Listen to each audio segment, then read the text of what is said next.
welcome to another class. My name is Happiness Ndewe, and today we'll be studying composition writing part 2, which is narrative composition. And this topic is in the theme writing. Before we go into our lesson, let's take a look at the objectives for this lesson. By the end of this lesson, you should be able to define narrative composition, state the parts of a narrative composition, list the points to consider in writing a narrative composition, and write a narrative composition. Now let's go into our lesson. Earlier on, we had talked about composition writing, and we did say that composition writing has to do with writing creatively about a particular or a specific theme or topic. And so let's remind ourselves of what we learned in our previous class. We said a composition is generally a piece of writing about a particular topic or theme. We also went ahead to say that we write compositions to communicate specific information to our readers. Another point we talked about was that compositions are well thought of before they are written, and the writer passes on his thoughts to his readers in an orderly manner. This means that when we do compositions or when we write compositions, we don't write anyhow, we don't write haphazardly. We organize our thoughts properly and put them together in such a way that our readers can get the actual information we intend to pass on to them. And we also said that compositions come in form of long or short essays, depending on the topic you're writing on.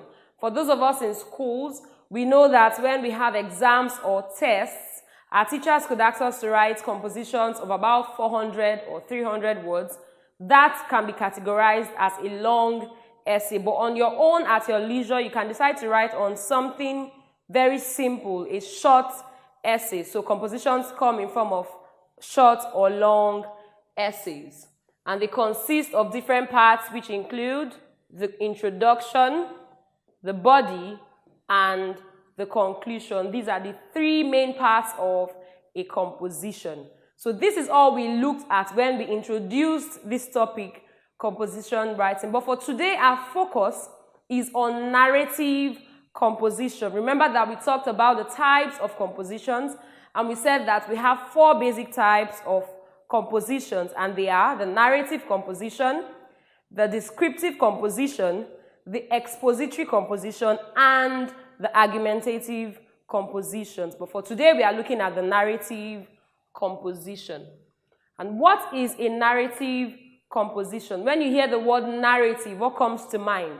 What comes to mind is a speaker or a writer describing or explaining something or giving account of something that happened. When you say you narrated something, you give account of something that happened. So it also applies when talking of compositions, narrative compositions. So we say that a narrative composition has to do with telling a story or giving account of an event or happening. The writer of a narrative composition creatively gives full details of an event or happening in his story so that his readers can feel as though they witnessed the events themselves. This is what the narrative composition is basically about. The writer narrates or gives account of something that happened, an event or a happening, to his readers in such a way that the person reading that composition will feel as though you experienced that event for yourself. For example, if I were to write about an accident scene I met on my way to work, someone reading that composition should be able to picture that scene in his or her mind as though he were there. And this has to do with the use of my language as the writer. So that's what narrative composition is all about. Narrative compositions should have 2 main components. These components must of necessity be in a narrative composition. And what are they? The first one is a story. And secondly, an analysis of the story. This refers to what the writer thinks of his story. Now, earlier on, I said a narrative essay talks about the writer narrating or giving account of something that happened. Now, you don't just end at telling a story or giving account of an event, but you as the writer, you have an opinion about that story. You have lessons or analysis to draw from that story which you want to pass on to your readers. Now, that is the analysis of the story. So these two components are very important when writing narrative compositions. Now, this means that the composition is not just a story, as I've said, but involves more focus on the central message of the story. The writer draws out the central message from his story. So it is the duty of the writer to analyze the story and draw out a central message which he or she intends to pass on to his readers. So these are the two components of a narrative essay or composition. Now let's talk about some points to note when writing narrative compositions or narrative essays. The first thing to do is to decide on the purpose for the composition. Why do you want to write a composition? What is your aim? What do you want to achieve at the end of the day? And as different and unique people, we would have different reasons for writing a narrative composition. My reason may be different from yours. So first of all, we identify the purpose for writing that composition. And this is the first thing we should consider. Now, our purpose for writing may be to narrate or explain something that happened. This is one purpose. We could also be writing to entertain readers and also to prove a point or fact.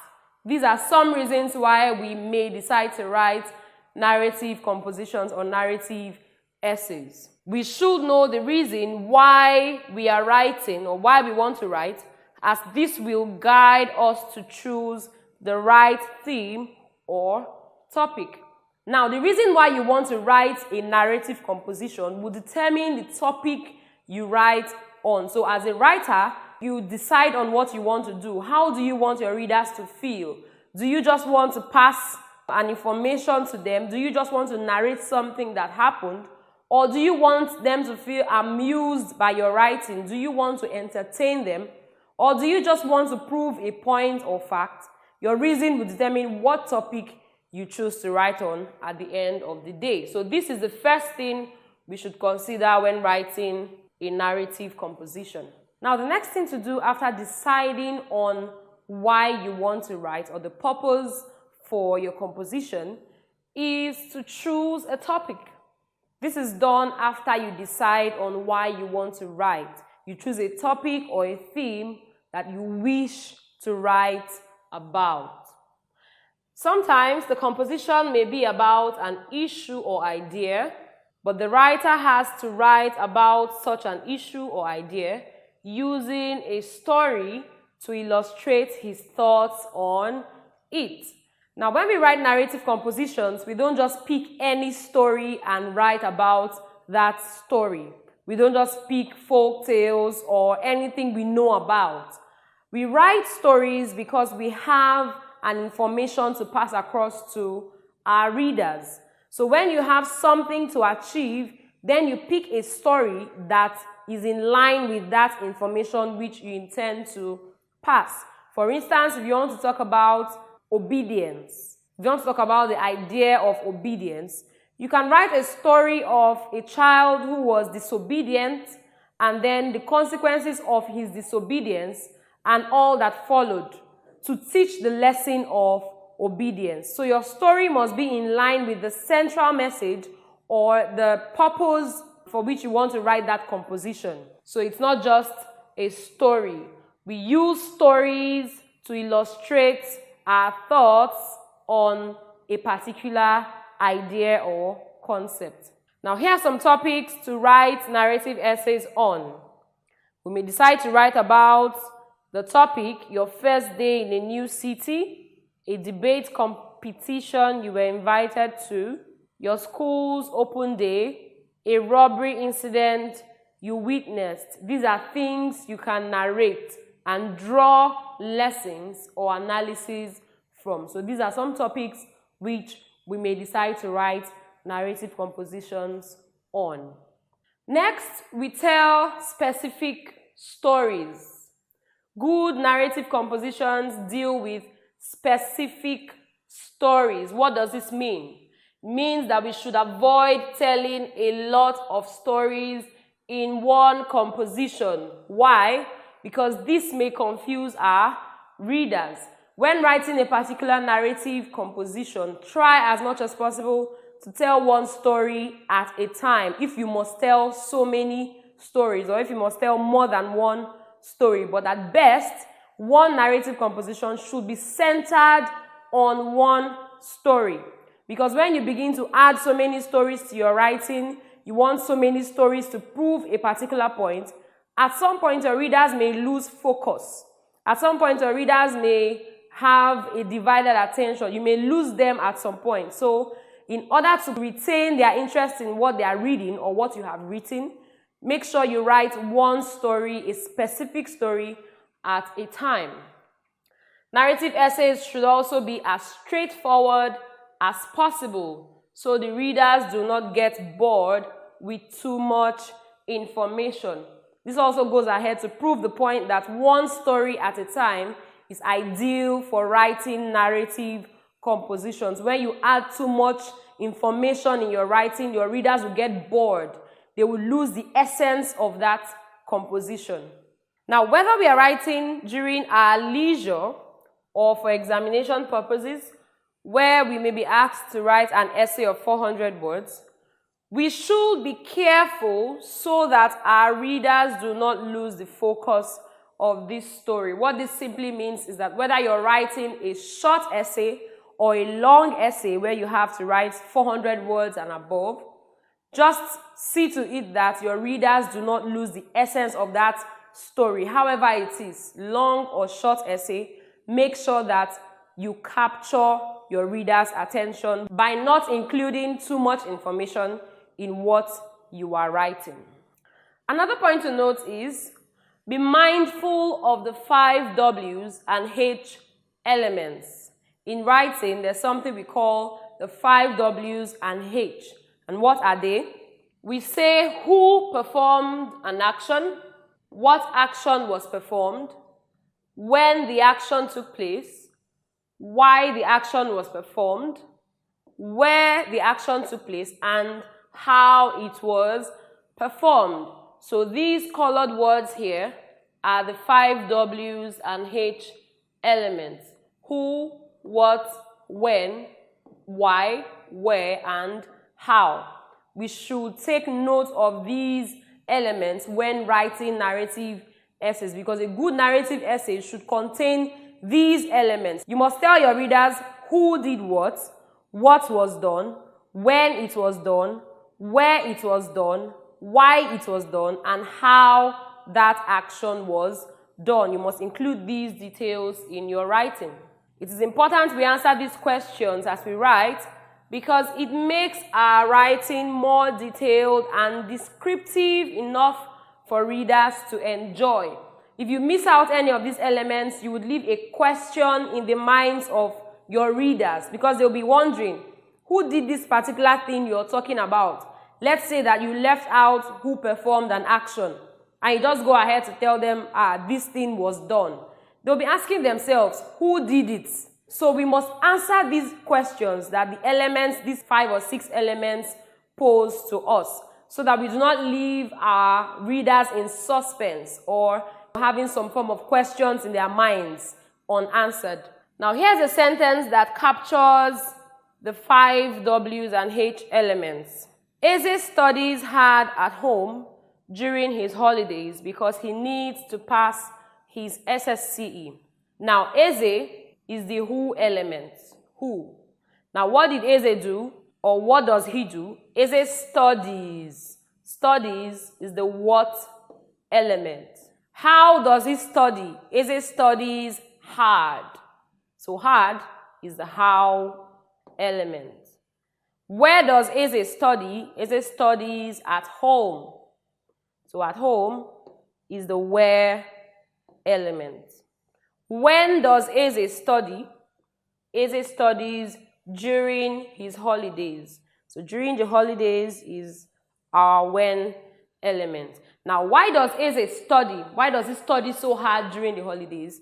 He studies so hard during the holidays because he needs to pass his SSCE. So this reason is our why element. This is why Eze studies. So you see, 1, 2, 3, 4, 5, 6 elements are captured in just one sentence. So someone reading this sentence has gotten a full description of what you're trying to say. So you leave no question in the minds of your readers when they read a statement like this. So make sure that when writing a narrative composition, as much as possible, you try to capture these 6 elements. Another point to note is use simple language. I believe this point is clear enough. Use simple language.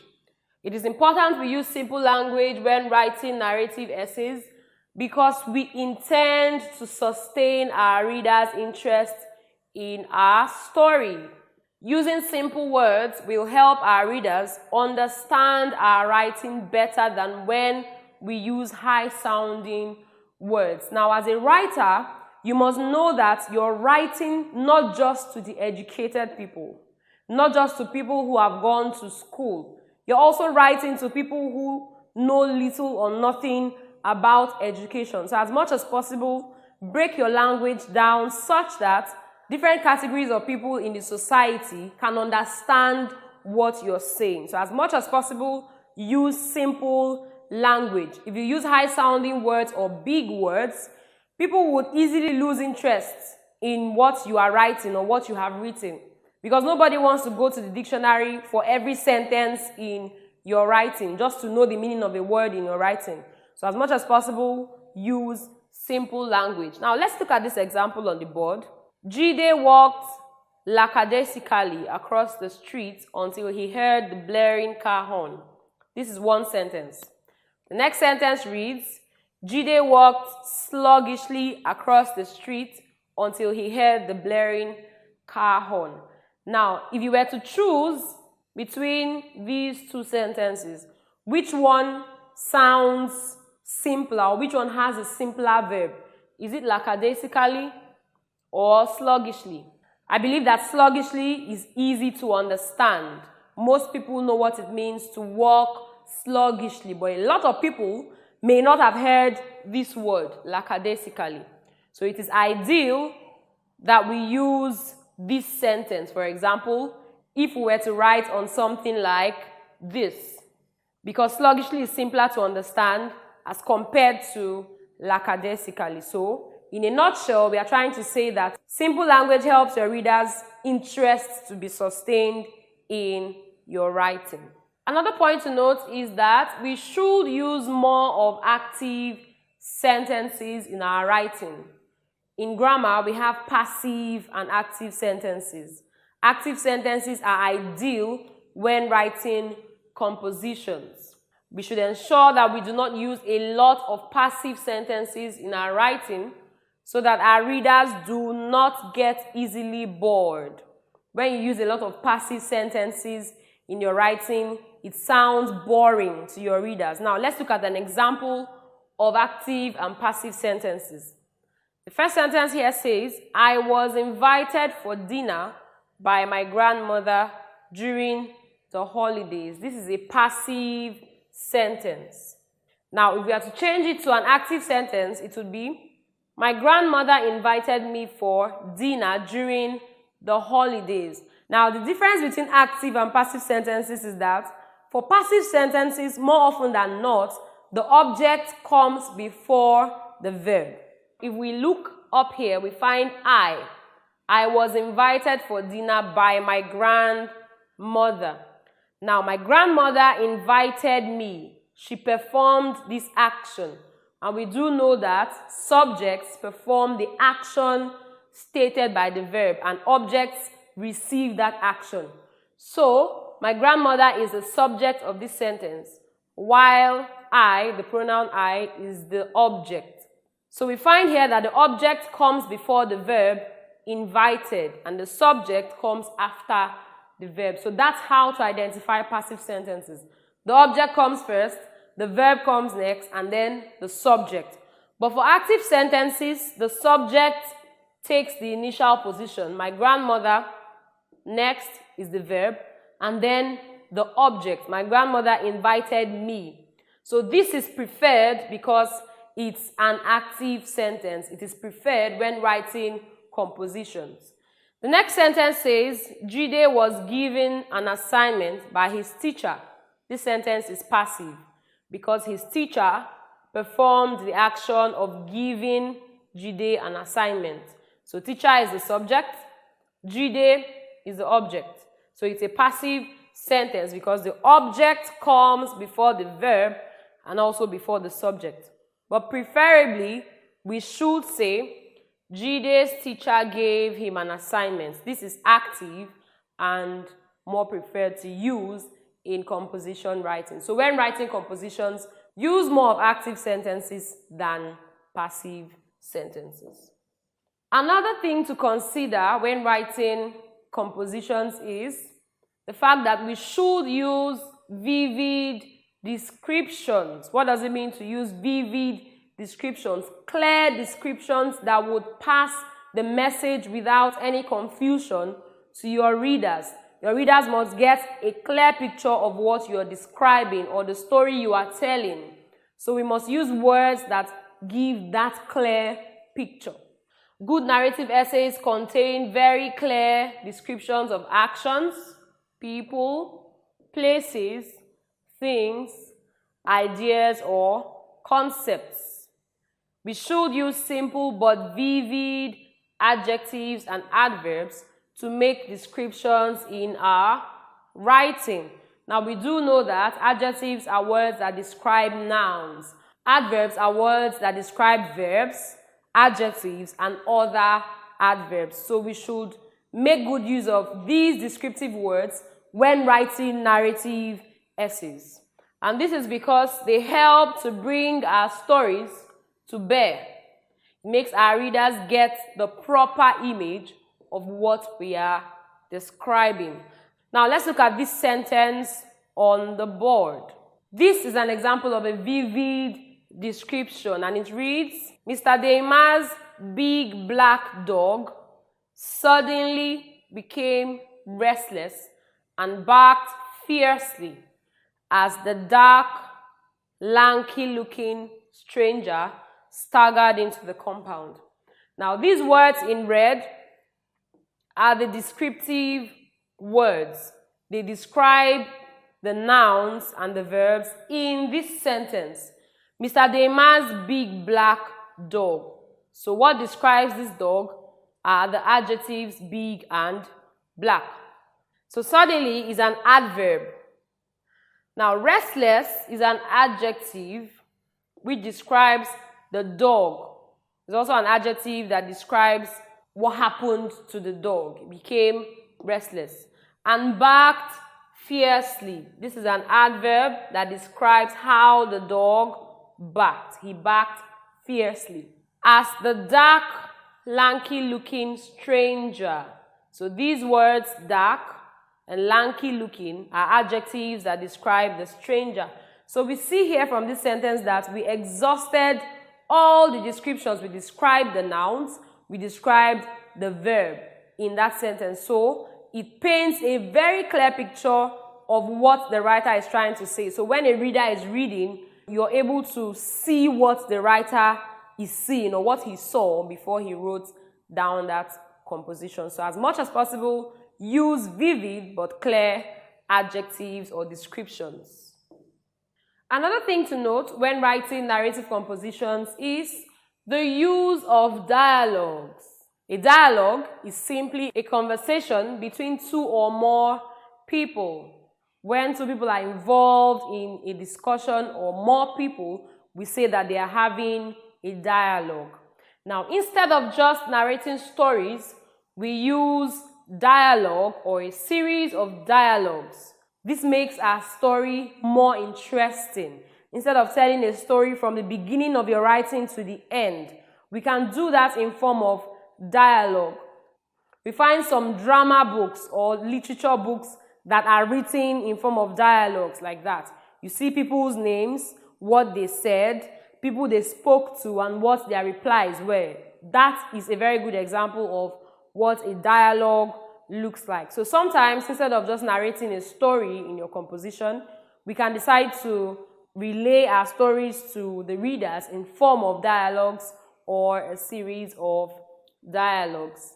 We do this by telling the stories in form of conversations between the characters, that is, the people involved in our story.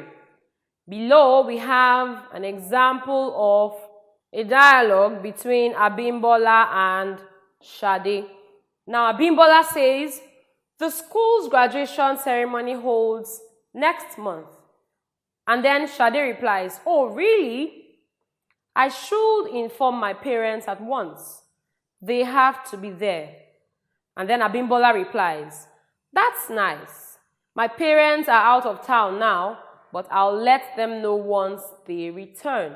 So this is a very good example of a dialogue. So if you want to tell a story that involved Abimbola and Shade, instead of just saying Abimbola said the school's graduation ceremony would hold next month, and Shade replied, oh, I'll tell my father about it, it makes the story sound a bit boring.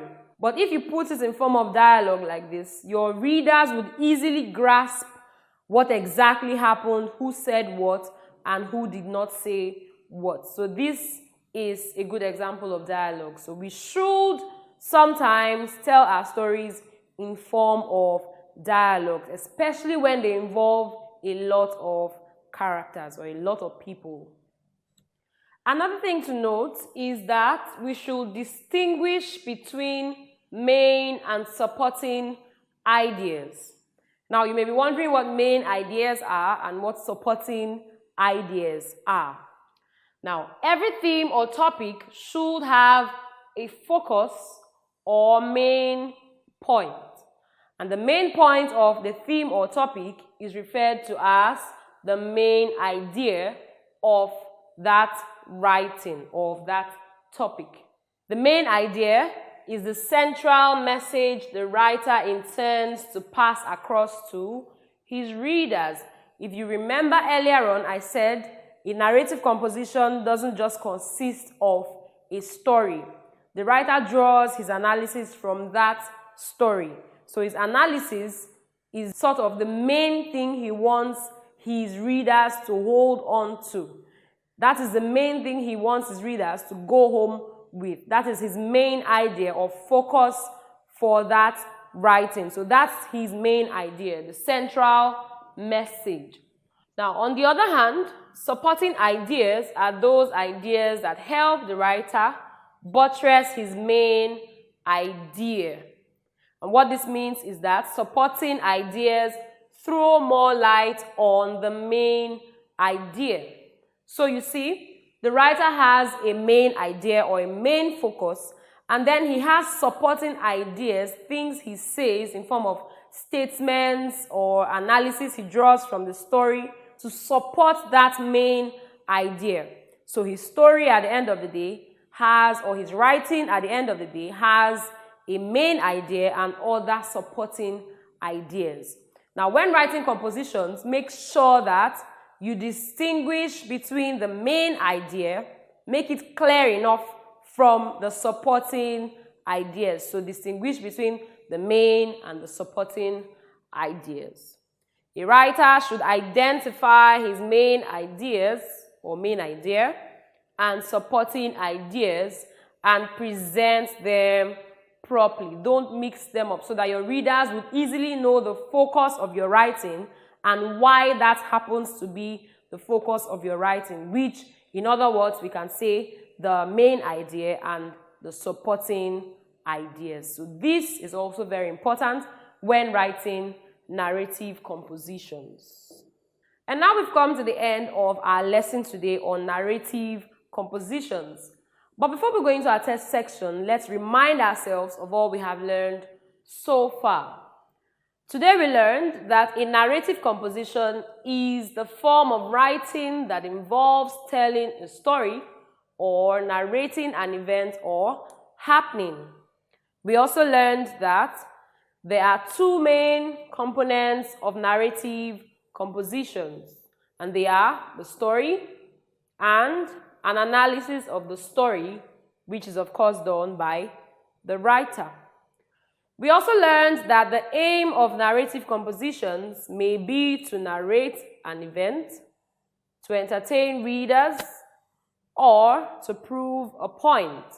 And lastly, we looked at some tips for writing narrative compositions, and we said that we use simple language, vivid descriptions, more of active sentences, and we are mindful of the 5 W's and H elements, which are who, what, when, where, why, and how. These are just a few points we discussed in today's lesson. Now let's go to our test section for today.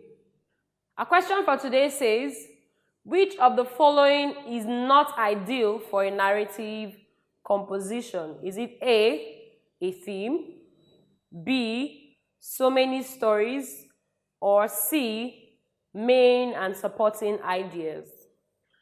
The correct answer is B, so many stories. When we talked about narrative compositions, we said that we are supposed to tell one story at a time, one specific story at a time, so that our readers do not lose the essence of what we are writing, so that they do not get bored or get overloaded with information. So if you picked B, you are correct.